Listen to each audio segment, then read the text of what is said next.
I am Serena, a 27-year-old woman. I just got married recently. Back home, my father and brother treated me terribly. But it wasn't just me.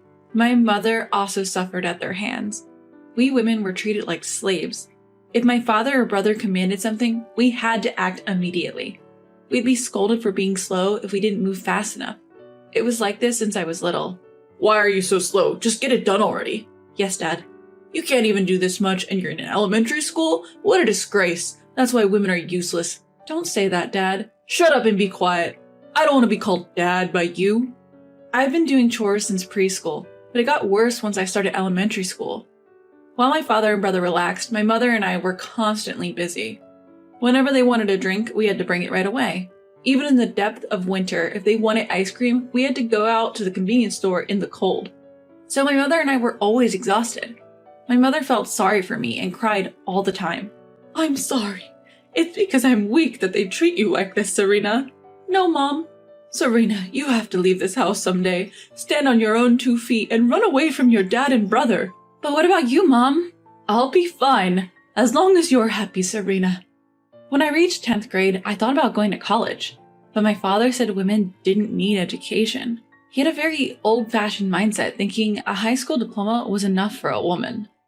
But I was in college prep school, and all my friends were planning on going to college. I loved studying, and I was determined to go to college. Despite this, my father wouldn't allow it. But at that time, my mother stood up against my father. I'd never seen her so determined. She excels at her studies. That's why I'm going to let her go to college. What? Are you challenging me? How many times do I have to say that women don't need an education? What good will it do when all she'll be doing is cooking once she's married? An education will never go to waste. It'll come in handy even after she's married and has kids.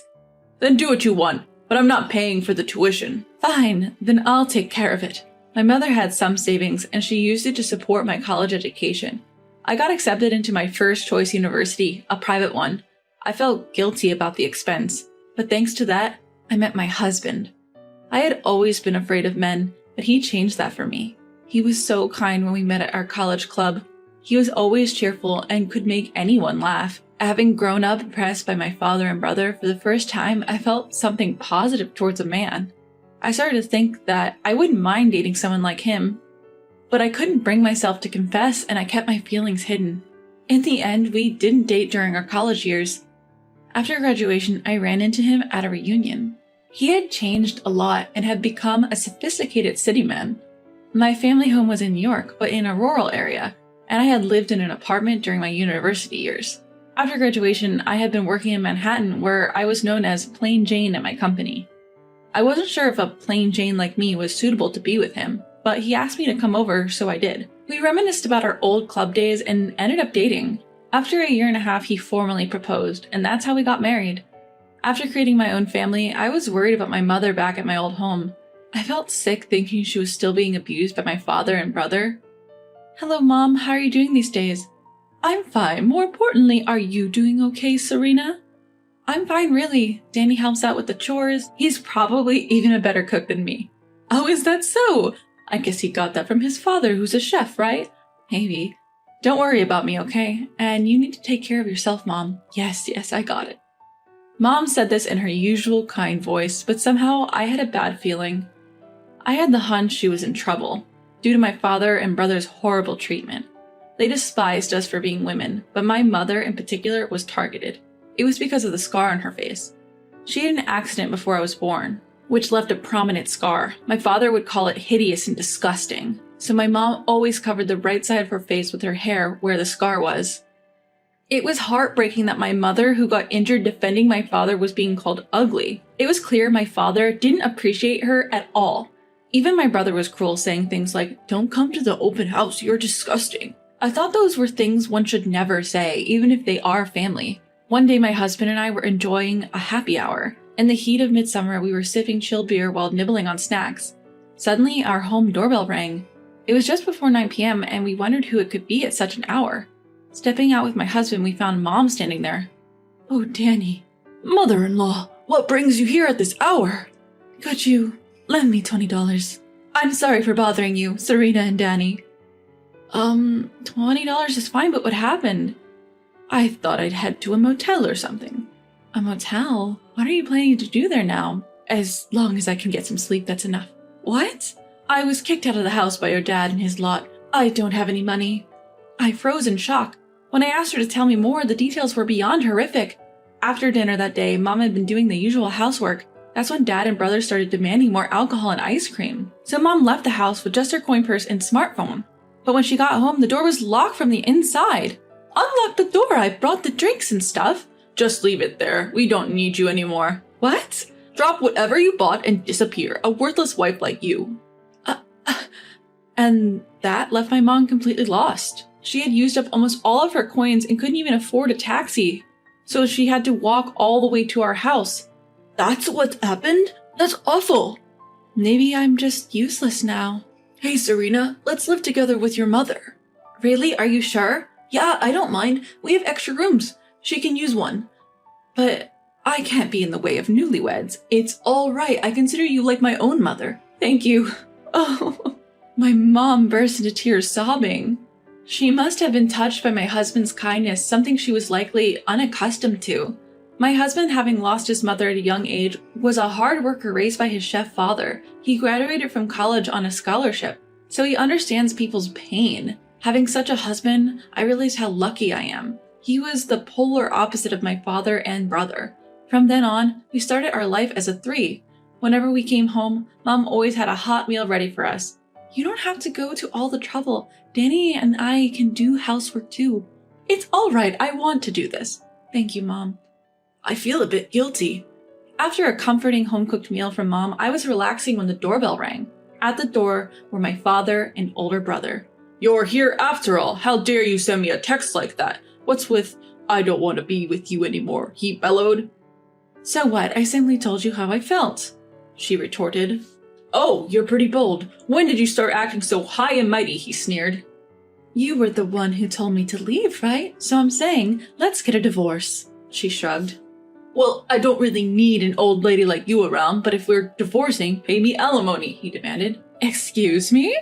My father was demanding alimony from my mother in case of a divorce. I wondered what had happened. Isn't that young guy I saw you with your new boyfriend? That's cheating, isn't it? He accused. No, it isn't, she responded. Oh, you two seem pretty close, though. We didn't do anything strange. I had no idea that my mother had been with a younger man. I started to panic. Was my mother really having an affair? If she was, it would be disadvantageous for her since she and my father were not yet divorced. If my father was right, she might get sued. So I glanced at my mother, but she just winked at me. It must mean everything will be okay. You dirty, tainted old woman. You won't be able to survive on your own once we divorce. Ha ha! Go ahead. Pay me and live your pitiful life, he scorned. I don't mind if we divorce. I have a job, she stated. Huh? The young man you saw me with is a business partner of mine. He's a very talented and wonderful person. Job? But you've always been a housewife. I've been working from home, even without a computer. A smartphone is all I need. I occasionally meet him for discussions. So that was it. So I have $50,000 in my bank. Even if I divorce you, there won't be any problem. My father was dumbfounded. My brother had the same shocked expression. Neither my father nor my brother knew my mother had been working. But I was the only one who knew. She had told me secretly. She had said to keep it a secret from Dad and my brother, probably fearing they would depend on her financially. Oh, I see. Let's start over. Come back home. My father said this as soon as he found out about the money, but my mother coldly replied, Why would I? I'm not coming back. I'll divorce you. Huh? Why? I'm offering to live with you. Why are you so condescending? I'm not weak like before. I don't need someone like you, cheating man. Eh? At the words cheating man coming from my mother, my father seemed shocked. My brother standing next to him was also surprised. Didn't you say something to my business partner, Emma? She asked. Well, he's dating a woman younger than Serena. It's repulsive, downright disgusting. No, you've got it all wrong. It's a misunderstanding. What's there to misunderstand? Can you say the same after looking at this photo? My mother was showing a picture she had found on her phone. It was a picture of my father being cozy with a young woman named Emma. They seemed too close, and their faces were almost touching. I found myself thinking how gross this old man was. It was shocking to think that this pervert was my father. But how did my mother find out about the connection between my father and Emma, one of her business associates? There was a reason. One day she had gone to a cafe for a face-to-face meeting with Emma. Though they also met online, they made a point to meet in person once a month. During that meeting, my mother noticed the ring on Emma's finger. Apparently, it looked exactly like one my mother had bought for herself years ago. So she complimented Emma on her ring. Emma replied, "Thank you. My boyfriend, an older gentleman, gave it to me. It's secondhand, but I love it because it's quite valuable." This made my mother suspect that my father might have given Emma the ring. This diamond and emerald ring was custom made for my mother, so there was no other like it in the world. Given that it was an original design, my mother suspected that my father had given it to his mistress, Emma. When she returned home and opened her jewelry box, she discovered the ring was indeed missing. That was when my mother was convinced. "So I'll be asking for compensation for the affair, and we're getting a divorce." What? Who's going to do all the housework then? "Really? You and your son can handle it, can't you?" Both my father and brother were hopeless at domestic chores. Being unable to do anything, they had dumped everything on us women. So they would be in trouble if my mother left. I couldn't help wondering why they had chased my mother out in the first place. That's when I decided to intervene. "If you're going to be in trouble without Mom, why did you chase her away in the first place?" That was just to spite the mistress. "What? I just wanted the other woman to suffer. I'm not the bad guy here." You're still saying that? You're the one who cheated. You're the worst. So disgusting.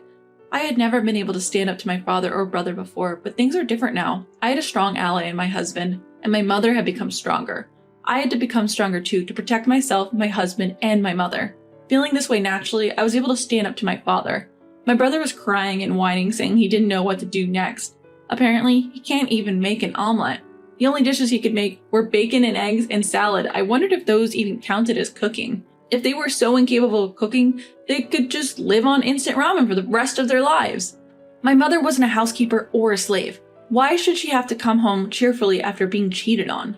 My father and brother were out of their minds, I could tell. They couldn't hold a proper conversation. "Well then, since it's decided we need to get prepared, I have to find a good lawyer." Hold on.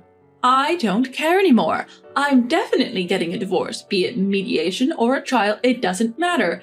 I've suffered emotional distress from you, and I might be able to get a lot of compensation money. No way, I don't want that. My brother was smirking at this point. Even if a divorce occurs, the parent-child relationship won't end. So he said he would still be able to inherit when our mother passed away, but it didn't turn out that way. "Gaston, I'm not leaving you any inheritance. After all, you've been so insulting towards me. I won't let someone like that inherit anything. Did you know? If I specify in my will, I can prevent the distribution of my assets to you." Once again, my brother's eyes widened in surprise. It seemed he never thought his constant insults could backfire this badly. He probably didn't realize that this was the outcome of heaping profound insults on the person from whom he was to inherit. He cried out loud, almost too loudly. We lived in an apartment and his cries echoed down the hallways. I thought it might disturb the neighbors. A man from next door, who looked kind of scary, whom we tried not to interact with, came out due to the noise. He yelled at my father and brother, and they scampered off like they were running for their lives. Then, my mother divorced my father. It was a tough battle, but she managed to secure a hefty compensation. She cut off all ties with Emma, my father's mistress. After that, my father seemed totally downcast. My brother, too, upon realizing he won't inherit anything, spent every day in gloom. My father's work suffered, and he was gradually pushed into less significant roles. Finally, he voluntarily quit. My brother, who was a freelancer, couldn't make ends meet with his income alone. He reached out to me for help, but I ignored him. Of course, I blocked his calls and messages. After that, my mother moved to a different apartment. She said she felt guilty staying with us. My husband felt lonely, but I thought some distance might be a good thing. Even now, we three occasionally have dinner together, and it's truly enjoyable. But soon, we will become 4. That's because I am pregnant. I have no intention of letting my child meet their grandfather. I can't bear the thought of letting such a disgusting man hold my child. From now on, for my husband, my mother, and my child, I plan to become a stronger woman.